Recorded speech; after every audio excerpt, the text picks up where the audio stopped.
దివ్య గ్రంథము దివ్య గ్రంథము ఎచటనైనా చదివిన సహాయం దొరుకును.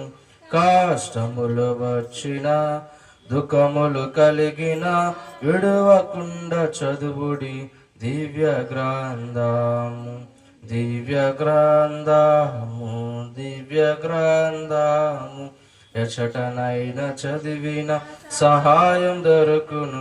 కష్టములు వచ్చిన దుఃఖములు కలిగిన విడవకుండా చదువుడి దివ్య గ్రంథము. మన పరిశుద్ధ గ్రంథాన్ని వారం వెంబడి వారము మనం పరిశుద్ధ గ్రంథంలో నుంచి చదువుకున్న రీతిగా ఈ వారానికి మనకు ఏర్పరచబడిన కీర్తన 47వ కీర్తన. దయచేసి మీ వద్ద బైబిల్ ఉన్నట్లయితే 48వ కీర్తన తెరిచి మొదటి వచనం నేను చదువుతాను, రెండవ వచనం మీరు చదవండి. అలాగా మార్చి మార్చి మనము చదువుకుందాం. సర్వజనులారా చప్పట్లు కొట్టుడి, జయధ్వనులతో దేవుని గూర్చి ఆర్భాటము చేయుడి. యెహోవా మహోన్నతుడు,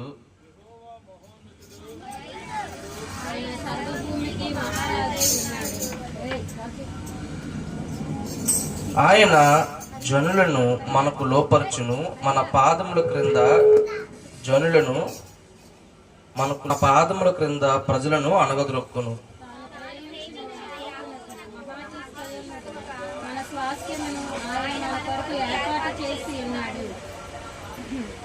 దేవుడు ఆర్భాటముతో ఆరోహణమాయను, బూరధ్వనితో యెహోవాను ఆరోహణమాయను. యెహోవా ఆరోహణమాయను.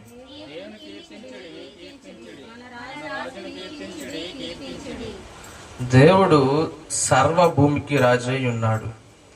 రమ్యముగా కీర్తనలు పడుడి.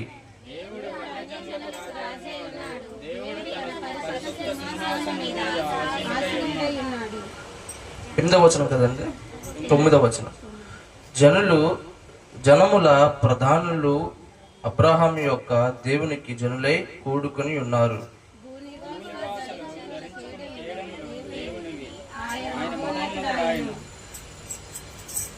47వ కీర్తన. ఇక్కడ ప్రధాన గాయకునికి కోరాహు కుమారులు చేసినది అని చెప్పి మనము చూస్తున్నాం. అంటే ఇది కోరాహు కుమారులు ఈ యొక్క గీతాన్ని పాడినట్లుగా మనము చూస్తూ ఉన్నాం. అంటే చాలా మంది ఈ యొక్క మ్యూజిక్ టీంలో, క్వైర్ టీంలో ఉన్న రీతిగా, అలాగే ఇక్కడ కోరాహు కుమారులు ప్రధానంగా మ్యూజిక్ టీంలో ఉంటున్నట్టు మనం చూస్తాం. వాళ్ళు ఈ యొక్క గీతము పాడినట్టు చూస్తాం. అయితే ఈ యొక్క కీర్తన లేదా గీతము దేనికి మనము ఒక టైటిల్ గా అనుకుంటే ఇది విజయోత్సవము యొక్క గీర్తము. Victory upon evil. అంటే దేవుని యొక్క శక్తిని వీళ్ళు ఆశ్రయించిన వారుగా వీళ్ళు దేవుని కీర్తిస్తున్న రీతిగా మనము చూడవచ్చు. ఎలాగనా కీర్తిస్తూ ఉన్నారు ఈ యొక్క కోరాహు కుమారులు, ఎలాగన ఈ గీతము వాళ్ళు గాయకులుగా పాడారు అన్నది మనము చూస్తూ ఉన్నాము ఈ కీర్తన వచ్చిన భాగం అన్నిటిలో కూడా. మొదటి వచనము, సర్వజనులారా చప్పట్లు కొట్టుడి, జ్వయ ధ్వనులతో దేవుని గురించి ఆర్భాటము చేయుడి అని మనము చూసాము. అంటే ఆయన మనం సాధారణంగా మనం ఒకరిని కీర్తించినప్పుడు లేదంటే కొనియాడుతున్నప్పుడు మనం మన స్వరమండలంతో, అంటే మన స్వరంతో ఎక్కువగా ఒకరినొకరు ప్రేస్ చేస్తూ ఉంటాం. అలాగే ఇంకా ఈ రోజుల్లో చూస్తూ ఉంటాం, ఒక ఉన్నతమైన ఒక గొప్ప కార్యము చేసి తలపెట్టినా సరే వాళ్ళకి ఏం చేస్తామంటే లేచి చప్పట్లు కొడతాం, అంటే స్టాండింగ్ ఓవేషన్ ఇస్తూ ఉంటాం. అలాగే ఇక్కడ ఈ యొక్క కీర్తనకారుడు కోరాహు కుమారులు ఈ యొక్క గీతంలో చెప్తున్నారు, సర్వజనులారా మీరందరూ చప్పట్లు కొట్టండి, జయధ్వనితో ఆయన దేవుని గురించి ఆర్భాటం చేయండి అని చెప్పి కోరాహు కుమారులు చెప్తూ ఉన్నారు. మనము చప్పట్లు కొట్టి దేవుని స్తుతించాలి. అలాగే మనము దేవుని గూర్చిన ఆ యొక్క మన యొక్క మనకు చేసిన కార్యము లేదంటే వీళ్ళు ఆ యొక్క విక్టరీ పొందుకున్న రీతిలో ఆర్భాటంతో దేవుణ్ణి స్తుతిస్తున్నారు, తమ స్వరంతో స్తుతిస్తున్నారు, చప్పట్లు కొట్టి దేవుణ్ణి కొనియాడుతున్నట్టుగా మనము చూస్తున్నాము. అలాగే దేవుడు ఎటువంటి వాడు, యెహోవా మహోన్నతుడు, అలాగే భయంకరుడు, ఆయన సర్వ భూమికి రాజై ఉన్నాడు అని చెప్పి ఈ యొక్క కీర్తనకారుడు సెలవిస్తున్నాడు. ఆయన చాలా గొప్ప దేవుడు, ఆయన మహోన్నతుడు, చాలా భయంకరుడు కూడా. అంటే మనము ఈ యొక్క ప్రపంచం అంతటికి కూడా గుర్తుపెట్టుకోవాల్సింది ఏంటి అంటే, ప్రపంచం అంతటికి కూడా దేవుడు ఒక్కడే. ఆయన చాలా మహోన్నతుడు, గొప్ప వ్యక్తి. ఆయన మనము ఆయనని ఎలాగ స్తుతించాలి అంటే, సర్వజనులందరూ కూడా ఆయనను స్తుతించాలి. అంటే ప్రాముఖ్యంగా దేవుని ఎరిగిన వారు ఎక్కువగా ఆర్భాటముతో ఆయనని చప్పట్లు కొట్టి కీర్తించాలన్నట్టుగా చూస్తూ ఉన్నాడు. ఎందుకంటే ఆయన మహోన్నతుడైన దేవుడు, ఆయన భయంకరుడు. అలాగే ఆ రోజుల్లో ఎక్కువగా ఒకరు యుద్ధాలు చేసుకునేవారు ఇజ్రాయెల్ ప్రజలు. ఆ సమయంలో హిజ్కియా పాలనా సమయంలో కూడా ఎక్కువగా ఈ యొక్క కీర్తన భాగం రచించారన్నట్లుగా చెప్తూ ఉంటారు, గానం చేసినట్టుగా. ఎందుకంటే వాళ్ళకి ఆ సమయంలో యుద్ధము జయించిన ఉన్నారు కనుక. సో ఆ విక్టరీ దేవుడు, ఆ యొక్క విజయం దేవుడు ఇచ్చాడు. సో దేవునికి వాళ్ళు కీర్తిస్తున్నట్టుగా మనము చూస్తూ ఉంటాము. అలాగే ఆయన జనులను మనకు లోపర్చును, మన పాదముల క్రింద ప్రజలను అనగదొక్కును అని మనము చూస్తూ ఉన్నాము. అయితే ఇక్కడ ఏంటి అంటే, ఈ వచనము దేవుడు మనకి ఏం చెప్తున్నాడంటే, పీపుల్ లేదంటే ప్రజలను మనకు లోపరిచే వారముగా, లేదంటే మనం వాళ్ళపైన జయించే వారముగా మనల్ని నిలబెట్టినట్టుగా ఇక కీర్తనకారుడు చెప్తున్నాడు. దేవుడు ఎటువంటి వాడంటే ఆయన భయంకరుడు, అలాగే మహోన్నతుడు. మనకి అటువంటి గొప్ప శక్తిని అనుగ్రహించాడు. ఎందుకంటే ప్రజలను మనం లోపరుచుకోగలము, అలాగే వారిపైన విజయం మనం సాధించగలుగుతాము అనే యొక్క కీర్తనకారుడు మనకు సెలవిస్తున్నాడు. అటువంటి గొప్ప దేవుడు మనము కలిగి ఉన్నాం గనుక ఆయనను మనం ఏం చేయాలంటే చప్పట్లు కొట్టి కీర్తించి ఆయనను జయోత్సవం చేస్తూ ఆర్భాటముతో ఆయనను స్తుతించాలన్నట్టుగా కీర్తనకారుడు సెలవిస్తూ ఉన్నాడు. అలాగే ఈ యొక్క 4వ వచనము మనం చూస్తూ ఉంటే బ్లెస్సింగ్స్ గురించి మాట్లాడుతూ ఉన్నాడు. తాను ప్రేమించిన యాకోబునకు మహాతిశయముగా మన స్వాస్యమును ఆయన మన కొరకు ఏర్పాటు చేసి ఉన్నాడు. దేవుడు మన కొరకు ఎన్నో ఉద్దేశాలు కలిగి ఉన్నాడు. అలాగే యాకోబును, ఆయన ప్రేమించిన యాకోబును, అటువంటి యాకోబు యొక్క సంతానం అంతటి నుంచి మనము వచ్చిన వారు. అంటే ఆయన యొక్క బ్లెస్సింగ్స్ ఎలా ఉంటాయంటే, ఇంటెన్షనల్ గా ఆయన మన కొరకు చాలా దాచి ఉన్నాడు. కాబట్టి ఆ యొక్క దాచిచ్చిన ఆ యొక్క బ్లెస్సింగ్స్, ఆశీర్వాదాలను మనం పొందుకోవాలంటే మనం ఏం చేయాలి? స్తుతించాలి, దేవుని స్తుతించాలి. ఆయన మన కొరకు ఎన్నో ఏర్పాటు చేసుకుని ఉన్నాడు. కాబట్టి మనము మహోన్నతుడైన దేవుడిని మనము స్తుతించాలి. అలాగే ఆర్భాటముతో ఆయన ఈ యొక్క వచనము, ఈ కీర్తనకారుడు 5వ వచనంలో, దేవుడు ఆర్భాటముతో ఆరోహణమాయను, బూరధ్వనితో యెహోవా ఆరోహణమాయను. ఈ యొక్క వచనం ప్రాముఖ్యంగా అంటే ప్రొఫెసీ అని అంటూ ఉంటారు. ఈ యొక్క వచనం ఎవరికి సూచిస్తుంది, ఎలా సూచిస్తుంది? మనం చదివితే మనకేమనిపిస్తుంది? ప్రభువైన యేసుక్రీస్తు వారి గురించి రాసినట్లుగా మనకు అర్థమవుతూ ఉంటది. అంటే అప్పుడు దేవుని యొక్క అసలు ఆ సమయంలో వీళ్ళు కీర్తించినప్పుడు ఎలాగ కీర్తించారంటే, ఆ యుద్ధము జయించినప్పుడు దేవుని శక్తిని వాళ్ళు చూశారనమాట. దేవుని శక్తిని చూశారు. ఆ యుద్ధంలో జయించినప్పుడు ఆ శక్తిని వారు చూసినప్పుడు ఆ శక్తి ఎలాగంటే ఆరోహణమైనట్టుగా వాళ్ళు గమనించారనమాట. అందుకు కీర్తనకారుడు అలా రాస్తూ ఉంటాడు. అలాగే ఈ వచనం దేనికి సూచనగా ఉందంటే, మన ప్రభువైన యేసుక్రీస్తు వారు భూలోకానికి వచ్చి మన అందరి కొరకు పాపం నిమిత్తమే మరణించి ఆయన తిరిగి మళ్ళీ లేవనెత్తినప్పుడు మనము చూస్తూ ఉంటాం. ఆయన ఆరోహణమైనట్టుగా ఆయన మనము అంటే ప్రజల యందు అందరి ముందు సమక్షంలో ఆయన ఎటువంటి శక్తివంతుడో ఆయన కనుపరుచుకోగలిగాడు. అంటే ఆయన చూశారు ప్రజలందరూ కూడా. సో ఈ యొక్క వచనము దేనికి సూచిస్తూ ఉంటదంటే, ఆ ఆరోహణము ఆయన ప్రభువైన యేసుక్రీస్తు వారి గురించి మనం సూచిస్తున్నట్టుగా మనము చూస్తూ ఉంటాము. ఆ రోజుల్లో ఇశ్రాయేల్ ప్రజలు ఈ యొక్క ఆ దేవుని శక్తిని వాళ్ళు చూసినట్లుగా చూస్తూ ఉన్నాము. అలాగే 6వ వచనము, దేవుని కీర్తించుడి కీర్తించుడి, మన రాజును కీర్తించుడి కీర్తించుడి. ఆయన చెప్తూ ఉన్నాడు. ఎందుకంటే ఈ యొక్క జయోత్సవం కీర్తన కనుక వాళ్ళు దేవుని ఎక్కువగా కీర్తించేవారుగా, లేదంటే కీర్తించండి ఆయన ఆయన చెప్తూ ఉన్నాడు. ఆయనను మహోన్నతుడు కాబట్టి ఆయన ఒక భయంకరుడైన దేవుడు, ఆయన గొప్ప దేవుడు కనుక మనం ఆయనను కీర్తించాలి. ఆర్భాటములతో, అప్పుడు తంబూరుతో, సితారతో, నాదము చప్పట్లు కొట్టి బోరధ్వనితో ఆయనను ఆర్భాటముతో ఆ యొక్క సందర్భంలో కీర్తించినట్టుగా మనము చూస్తూ ఉంటాము. అలాగే 7వ వచనము, దేవుడు సర్వభూమికి రాజై ఉన్నాడు, రమ్యముగా కీర్తనలు పాడాడు. ఈ యొక్క కీర్తన అంతటి కూడా ఆయన ఏమై ఉన్నాడు అన్న వచనాల గురించే ఉంటాయి. ఆయన మరలా చెప్తూ ఉంటాడు, కీర్తించండి యెహోవాను, కీర్తించండి, ఆయనను కొనియాడండి, ఆయనను స్తుతించండి, ఆయనను మహిమపరచండి అన్నట్టుగా కీర్తనకారుడు సెలవిస్తూ ఉంటాడు. ప్రాముఖ్యంగా ఈ యొక్క కీర్తన అంతటి కూడా ఆయన రాజై ఉన్నాడు అన్నట్టుగా మనం చూస్తూ ఉంటాము. ఆ యొక్క ప్రజలందరికీ దేవుడు రాజుగా ఉండి వీళ్ళకి వాళ్ళ పక్షాన్ని యుద్ధం చేసి గెలిపించినట్టుగా మనము చూస్తూ ఉంటాము. ఆ యొక్క శత్రువుల నుండి విడిపించినట్టుగా మనము చూస్తూ ఉంటాము. అందుకు ఈ యొక్క కీర్తనకారుడు జయగీతము పాడినట్టుగా మనం చూస్తూ ఉంటాము.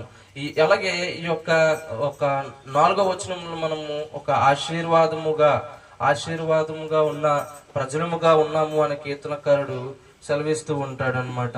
అలాగే మనం ఇంకొకటి గుర్తుంచుకోవాల్సింది ఏంటి అంటే, మన దేవుడు మహోన్నతుడు, ఆయన గొప్పవాడు కనుక మనము ఆయన యందు విశ్వాసం ఉంచి ఆయన యందు మనము నమ్మిక ఉంచిన వారు కనుక మనం ఏం చేయాలంటే మరి ఎక్కువగా ఆయనని కీర్తించాలి, ఆయనని కొనియాడాలి, ఆయన స్తుతించాలి. ఆయన మనకు తోడుగా ఉంటాడు. మన జీవితాల్లో కోల్పోయిన సమయాల్లో, లేదంటే నిస్సహాయత స్థితిలో ఉన్నప్పుడు ఎక్కువగా ఆయన కీర్తించాలి అని మనము తెలుసుకోగలుగుతాం. మనకు విజయాల్లో ఉన్నప్పుడు మనం కీర్తించాలి. అలాగే ఏమీ లేని ఓడిపోయిన స్థితిలో నేను దేనికి పనికిరాను, దేనికి నేను ఉపయోగపడట్లేదు అన్నప్పుడు కూడా ఈ యొక్క కీర్తనను మనం ఎక్కువగా గుర్తు చేసుకోవాలి. ఆయనను కీర్తించాలి, ఎందుకంటే ఆయన మహోన్నతుడైన దేవుడు కనుక, ఆయన సర్వ భూమికి కూడా రాజై ఉన్నాడు. అటువంటి రాజు నాకు తోడుగా ఉన్నాడు అని మనము ఆయనను కీర్తించాలి అన్నట్టుగా మనము చూస్తూ ఉంటాము. అలాగే 8వ వచనంలో, దేవుడు అన్ని జనులకు రాజై ఉన్నాడు, దేవుడు తన పరిశుద్ధ సింహాసనం మీద ఆసీనుడై ఉన్నాడు.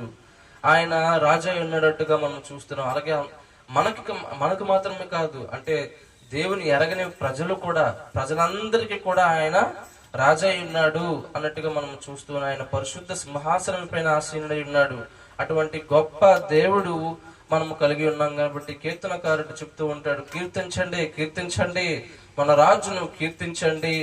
మనకి ఈ యొక్క సర్వ భూమిని సృష్టించిన ఈ యొక్క దేవుడిని మనము కీర్తించండి, స్వరమండలంతో కీర్తించండి, తంబూరతో కీర్తించండి, ఎక్కువగా స్తుతించండి, కీర్తించండి అని ఈ యొక్క కీర్తనకారుడు ఎక్కువగా సెలవిస్తూ ఉంటాడు. అయితే మనము ఇంకొక 9వ వచనము 10వ వచనము మనము చూస్తూ ఉంటాం. అంటే ఇక్కడ 9, 10వ వచనంలో, ఈ 2వ వచనంలో ఆయన ఏమై ఉన్నాడో వివరించి ఉన్నాడు. అలాగే యొక్క 9వ వచనంలో 10వ వచనంలో ఎటువంటి దేవుడు మనము ఏం చేయాలి అన్నది ఆయన చెప్తూ ఉన్నాడు. జనులు ప్రధానులు అబ్రహాం యొక్క దేవునికి జనులై కూడుకొని ఉన్నారు, భూనివాసులు ధరించుకుని కేడము దేవునివి, ఆయన మహోన్నతుడాయను.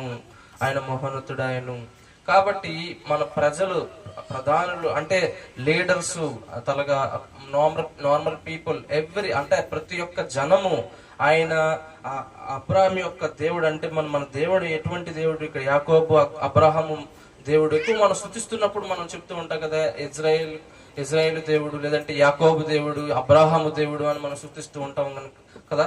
అలాగే ఇక్కడ మనం లేఖనాల్లో చూస్తూ ఉన్నాం. అంటే దేవుడు ఎక్కువగా స్తుతించినప్పుడు ఎటువంటి దేవుడు మనము కలిగి ఉన్నామంటే ఆయన మహోన్నతుడైన దేవుడు కలిగి ఉన్నాము. అలాగే మనకు గొప్ప మన రాజు ఎవరు అంటే ప్రభువైన యేసుక్రీస్తు వారు. ఈ రోజుల్లో మనం ఎక్కువగా ఆయన నామం పేరట స్తుతిస్తూ ఉన్నాము దేవుణ్ణి. కాబట్టి ఈ యొక్క రాజును మనం ఏం చేయాలి? కీర్తించాలి. ఈ యొక్క రాజును మనము దేవుని కొనియాడాలి. ఎలాగన కొనియాడాలి అంటే దేవుని సన్నిధిలో ఆ రోజుల్లో ప్రజలు యుద్ధం జయించినప్పుడు అసలు పెద్ద శబ్దము వినబడేది. అంటే వాళ్ళకున్న ఇన్స్ట్రుమెంట్స్ అన్ని కూడా యూజ్ చేసి దేవుడిని ప్రేస్ చేసేవారు. ఒక వైబ్రేషన్స్ వచ్చేవారు అనమాట. అంత గొప్ప సంతోషం కలిగి వాళ్ళు ఆ దేవుణ్ణి ఆరాధించేవారు, ఆర్భాటముతో ఆరాధించేవాళ్ళు, బూరధ్వనితో చప్పట్లు కొట్టి గట్టిగా కేకలు వేసి గంతులు వేస్తూ సంతోషిస్తూ దేవుని సన్నిధిలో ఆరాధన చేసేటట్టుగా మనము చూస్తూ ఉంటాము. అలాగే ఈ యొక్క 10వ వచనంలో అంటాడు కదా, మనం ధరించుకునే కేడము దేవునివి. అంటే మనము దేవుని ప్రజలై ఉన్నాము. దేవుడు మనకు రాజు అయి ఉన్నాడు. ఆయన ఎటువంటి దేవుడు? మహోన్నతుడైన దేవుడు ఆయన. అలాగనే దేవుడు యొక్క శక్తి మనము దేవుని ప్రజలు ఆ రోజు ఇశ్రాయేల్ ప్రజలు చూశారు. అలాగే నూతన నిబంధనలు దేవుడు ప్రభువైన యేసుక్రీస్తు వారు ఆహ్వానమైనప్పుడు చూసి ఉన్నారు. కాబట్టి అటువంటి శక్తివంతమైన దేవుడు మనము దేవుని స్తుతించాలి, ఎక్కువగా కీర్తించాలి అన్నట్టుగా ఈ యొక్క కీర్తన మనకు తెలియజేస్తుంది. అలాగే ఈ యొక్క వచనము 5వ వచనం ఉంది కదా, బూరధ్వనితో యెహోవాను ఆరోహణమాయను. అలాగే దేవుడు ఆర్భాటముతో ఆరోహణమైన అన్న వచనము దేనికి సూచిస్తుంది? ప్రభువైన యేసుక్రీస్తు వారికి సూచిస్తుంది అన్నట్టుగా నేను చెప్పాను కదా. ఒక వచనము మనము చదువుదాము, ఒక రిఫరెన్స్ తీసుకొని దేవుని ఆయన ఎటువంటి వాడు. ప్రకటనలు 19:16 ఆయన రాజులకు రాజు అయి ఉన్నట్టుగా మనము ఆ యొక్క వచనంలో చూస్తూ ఉంటాము. రాజులకు రాజును ప్రభువులకు ప్రభువును తన అనునామమును ఆయన వస్త్రము మీదను తొడ మీదను వ్రాయబడి ఉన్నది. మనము ఎటువంటి రాజును కలిగి ఉన్నామంటే, రాజులకు రాజు ప్రభులకు ప్రభు అయినటువంటి నామము మనము ధరించుకున్నాము. అటువంటి నామము ఆయన వస్త్రముల మీద తొడ మీదను వ్రాయబడి ఉన్నది. అంటే మనం అటువంటి గొప్ప రాజు ప్రభు అయిన యేసుక్రీస్తు రాజులకు రాజు ఆయన ప్రభువు మనం కలిగి ఉన్నాం. అదే ప్రకటనలో 1:5వ వచనంలో కూడా మనం చూస్తూ ఉంటాం. అంటే ఆయన ఆ యొక్క భూ నివాసులందరికీ కూడా ఆయన రాజుగా వ్రాయబడినట్లు మనము చూస్తూ ఉంటాం. ప్రకటనలో 1వ అధ్యాయము 5వ వచనంలో నమ్మకమైన సాక్షియు మృతుల నుండి ఆది సంభూతునిగా లేచిన వాడును అధిపతులకు అధిపతులై ఉన్నవాడు యేసుక్రీస్తు నుండి కృపా సమాధానములు మీకు కలుగునుగాక. ఈ 5వ వచనంలో అంటే ఈ యొక్క రూలర్ అంటే దేవుడు ఎలాగన ఈ యొక్క రాజు ప్రభువైన యేసుక్రీస్తు వారు ఎలాగా రాజు అయి ఉన్నారో మనం చూస్తాం. అంటే ఎలాగా ఆయన అన్నిటి యొక్క సర్వ భూమిలో నుండి ఆయనకి సాక్ష్యము ఎలాగా వస్తున్నాయంటే, ఆయన లేపబడ్డాడు. ఆయన ఎలాగన లేపిన తర్వాత ఆయన అంటే మరణాన్ని జయించిన తర్వాత ఆయన ఎలాగా ఆరోహణమయ్యాడో మనము చూస్తూ ఉంటాం. అంటే భూపతులు అధిపతులు సర్వ జనములందరికీ కూడా ఆయన రాజు అయినట్లుగా మనము చూస్తూ ఉంటాము. ఈ యొక్క వచనము మనము యేసు ప్రభు వారికి మనము సూచన గట్ట ప్రాఫెసీ వచనముగా మనము ఆలోచించవచ్చు. ఈ కీర్తన అంతా కూడా దావీదు కాలంలో రచించబడింది అని కొంతవరకు కూడా అంటూ ఉంటారు. అలాగే హిజ్కియా కాలంలో యుద్ధం చేసినప్పుడు ఈ యొక్క కీర్తన రచించబడిందని చెప్తూ ఉంటారు భక్తులు. కాకపోతే ఇక్కడ మనము చూసినట్టుగా ప్రధాన గాయకునికి కోరాహు కుమారులు చేసినది గీతము అని. ఈ యొక్క గీతము జయ గీతము. ఈ యొక్క గీతము మనకు శత్రువులు జయించినప్పుడు మనము ఏ సర్కమ్స్టాన్సెస్ లో ఉంటామో మనకు తెలుసు. మన ఫ్యామిలీ సిచ్యువేషన్స్ అంటే అప్పుల సమస్యలతో మనం పోరాడుతున్నామో, లేదంటే బంధువులు మిత్రులతో మనం పోరాడుతున్నాము, లేదంటే మన యొక్క చదువుల్లో కానీ మన పనిలో కానీ ఎవరితో పోరాడుతున్నామో మనకు తెలుసు. ఈ యొక్క గీతము ఖచ్చితంగా మనం ఎలా విశ్వసించాలంటే, దేవుడు ఈ యొక్క సర్కమ్స్టెన్స్ అంటే ఈ యొక్క సిచ్యువేషన్ నుంచి మనలను విడిపించగలడు. ఆయన మనకి విజయం కలుగజేయగలడు. ఆనాడు కోరాహు కుమారులు ఎలాగైతే ఈ యొక్క జయోత్సవ గీతము పాడారో మనము కూడా ఈ యొక్క గీతము పాడగలగాలి. ఎటువంటి అంటే చాలా క్లిష్టమైన పరిస్థితుల్లో ఇది అవ్వదు అని మనకి క్లియర్ గా కనిపిస్తూ ఉంటది. కాకపోతే మనము విశ్వాసం ఉంచాలి, దేవుడు ఇది చేస్తాడు అని మనం విశ్వాసం ఉంచాలి. అటువంటి గీతము మనము దేవుని సన్నిధిలో ఆయన్ని మరి ఎక్కువగా కీర్తించాలి, చప్పట్లు కొట్టి ఆయన మన స్వరము తెరిచి ఆయనను కొనియాడి ఆయనను కీర్తించాలన్నట్లుగా ఈ యొక్క కోరాహు కుమారులు మనకు తెలియజేస్తున్నారు. ఈ యొక్క కొద్ది మాటలు దేవుడి సన్నిధిలో దీవింపబడిన లాగున నా యొక్క మాటలు ముగిస్తూ ఉన్నాను.